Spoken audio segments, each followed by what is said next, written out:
afternoon and happy Friday. Welcome to the Stony Brook Media Group's first show of the semester. My name is Ryan Bale, and I have a lot to cover with you today. Last week, President Joe Biden announced his plan to forgive student loan debt.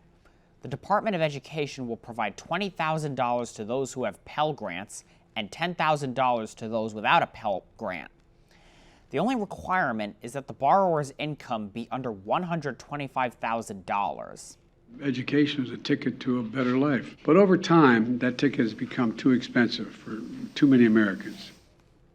We spoke to our Seawolves to find out what they think of the upcoming federal forgiveness. I think it's good because depending on which college you go to, student loans can be very expensive and some people just can't afford it. So I think it's good. On one side, it's a good thing for them to, protect their, income and stuff like that. But on the other hand, it's like you made this decision, so you know what you got into. So it's something like that. It's kind of like in between for me right now.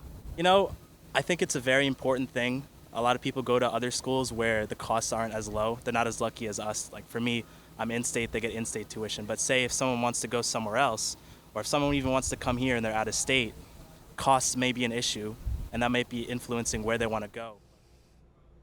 We will revisit this story once the forgiveness applications roll out in early October. On Friday, September 2nd, various student organizations will host a Carib Fest on Staller Steps to celebrate the Caribbean student population. Festivities include music, dancing, and body paint. Our reporter, Kat Procacci, is here with the students making it happen. Kat?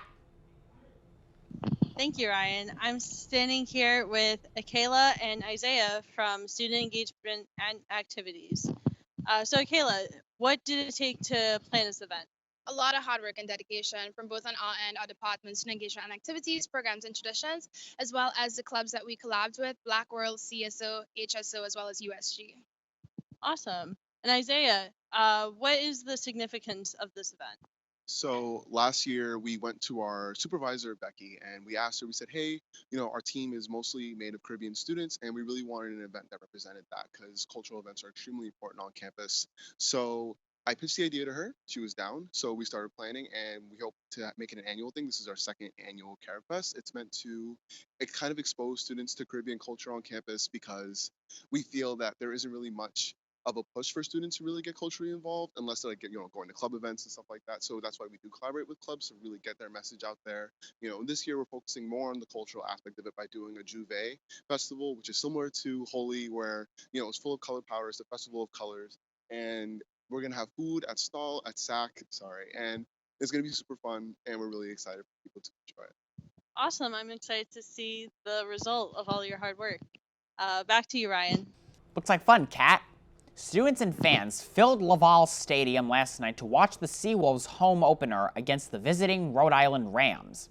This is the first season where all of Stony Brook Athletics are members of the Colonial Athletic Association. The Seawolves scored early, making their first touchdown just minutes after kickoff. The score was at 14-14 tied at the half, but the Rams eventually pushed ahead in the second half, breezing past Stony Brook with a final score of 35-14. The Seawolves will travel to University of Massachusetts Amherst to take on the Minutemen on Saturday, September 17th at 3:30 p.m. To end our second week of the fall semester, students can look forward to the long weekend as we do not have classes on Monday due to Labor Day. Labor Day is the celebration of the American labor movement, honoring the achievements of laborers and all of the contributions they have made to society over time. The natural end to summer, with families and friends having some final barbecues, pool parties, and beach visits. In addition to some time off, Stony Brook University has provided students with discounted Long Island Railroad tickets for the extended weekend. These tickets have already sold out, but stay up to date on SB Engaged with things to do on and around campus this holiday weekend. Nearby, there is a Labor Day festival at the Superior Ice Rink in Kings Park with food, music, and attractions. Sunday in Ronkonkoma, there is a street fair with various arts and crafts vendors. There are lots of events coming up for students to enjoy their long, well-deserved weekend. Thank you all for tuning in to the Stony Brook Media Group's first news show of the fall 2022 semester. Happy Labor Day, Enjoy the long weekend.